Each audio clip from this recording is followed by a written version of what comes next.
నమస్తే friends. Anantapuram MLA Daggubati Prasad గారు ఎన్టీఆర్ గారిని అనరాని మాటలో బూతులు అన్నారు.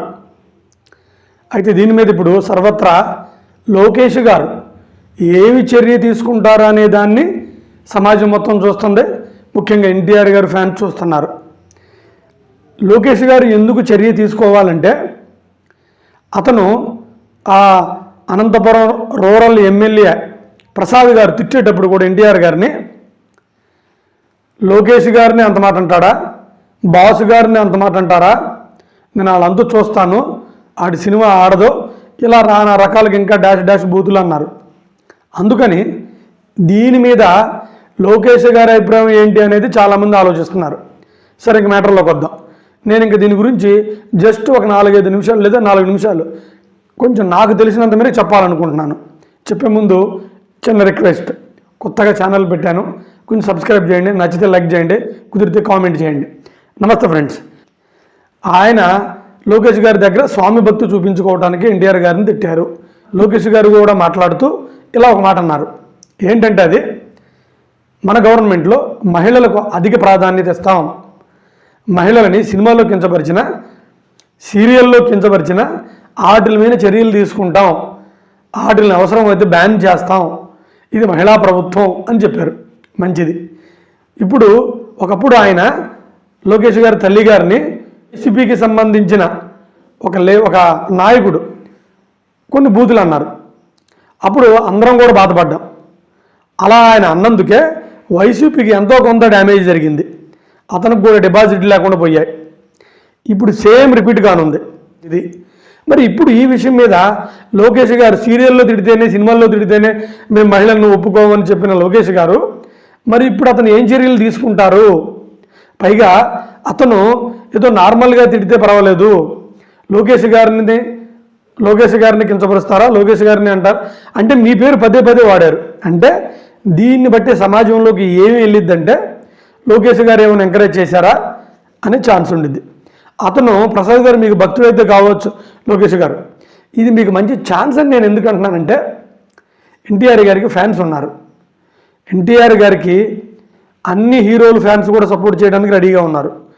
మహా అయితే వాళ్ళు ఏం చేయరు, ధర్నాలు చేస్తారు, రోడ్లు ఎక్కుతారు, 4 రోజులు 5 రోజులు గందరగోళం చేస్తారు, అంతవరకే. మీరు అతనితో సారీ చెప్పించడం కానీ పబ్లిక్గా, లేదా అతన్ని మీరు ఏదైనా చర్య తీసుకోవడం కానీ చేయగలగాలి. అలా ఒకవేళ చేయలేదనుకోండి, మహిళలను తిట్టిన పార్టీలకి ఏ గతి పట్టిందో, మహిళల్ని కించపరిచిన వాళ్ళకి సమాజంలో ఏమాత్రం వాల్యూ ఉండిద్దో అది అన్నీ కూడా మీకు తెలుసు. పైగా ఒకసారి మీరు ఒక మాట అన్నారు, మొన్న కాదు ఈ మధ్య, నా తల్లి గారిని నన్ను తిట్టినప్పుడు కొంతమంది నేను ఎంత మానసిక క్షోభ అనుభవించానో నాకు తెలుసు అన్నారు.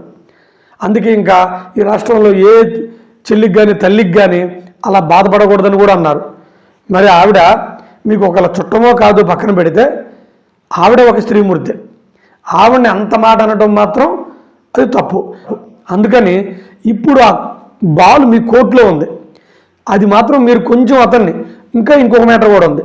ఒకసారి మన టీడీపీకి సంబంధించిన ఒక సోషల్ మీడియా కన్వీనర్ ఎవరో ఒక అతను మన జగన్మోహన్ రెడ్డి గారి వాళ్ళ భార్యని, భారతమ్మ గారిని ఏదో అన్నారు. అన్నందుకు మీరు అతన్ని అరెస్ట్ చేశారు కూడా, అది సర్వత్రా అందరూ మెచ్చుకున్నారు.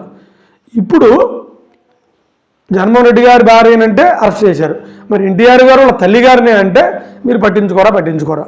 సరే, ఏమన్నప్పటికీ నా సలహా ఏంటంటే, మీరు కానీ ఈ విషయంలో కొంచెం చొరవ తీసుకొని ఆ ప్రసాద్ గారి చేత సారీ చెప్పించడం కానీ, వాళ్ళు ఎవరికట్లా సారీ అడుగుతున్నారు, సారీ చెప్పించడం కానీ, లేదా ఇంకొక రకమైన చర్య తీసుకోవడం కానీ, అది బహిరంగంగా జరిగితే, పత్రికాముఖంగా అందరికి కానీ తెలిసినట్టు జరిగితే మన పార్టీకి కొద్ది గొప్ప ఇబ్బంది లేకుండా గట్టెక్కుతాం. లేదా సమాజం, ఎన్టీఆర్ గారు ఫ్యాన్స్, అన్ని హీరోలు ఫ్యాన్సులు వాళ్ళందరూ ఏకతాటి మీద వచ్చి ఎంతో కొంత మన టీడీపీ పార్టీకి చేటు జరిగిద్ది, నష్టం జరిగిద్ది.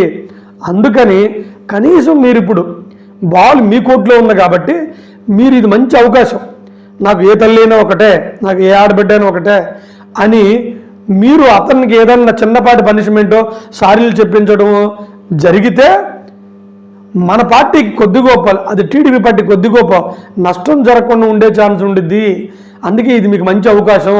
ఈ అవకాశాన్ని ఉపయోగించుకొని ఏదో ఒక చర్య తీసుకొని ఎన్టీఆర్ గారి ఫ్యాన్స్ని, ఇతర ఫ్యాన్స్ని కొంచెం ప్రశాంతింపజేయగలిగితే మాత్రం మన పార్టీకి మంచి జరిగిద్ది అనేది నా ఉద్దేశం. లేకపోతే అది ఏదో ఒక రకంగా ప్రజల్లోకి వెళ్ళిపోయింది. ఎన్టీఆర్ గారి ఫ్యామిలీకి, నారా గారి ఫ్యామిలీకి మధ్య ఏయో గొడవలు ఉన్నాయి అనేది మళ్ళీ అది చాలా పెద్ద అంశంగా పరిగణించబడిద్ది. ఆ తర్వాత పరిణామాలు ఎలా దారితీస్తాయో కూడా మనం చెప్పలేం. నమస్తే ఫ్రెండ్స్.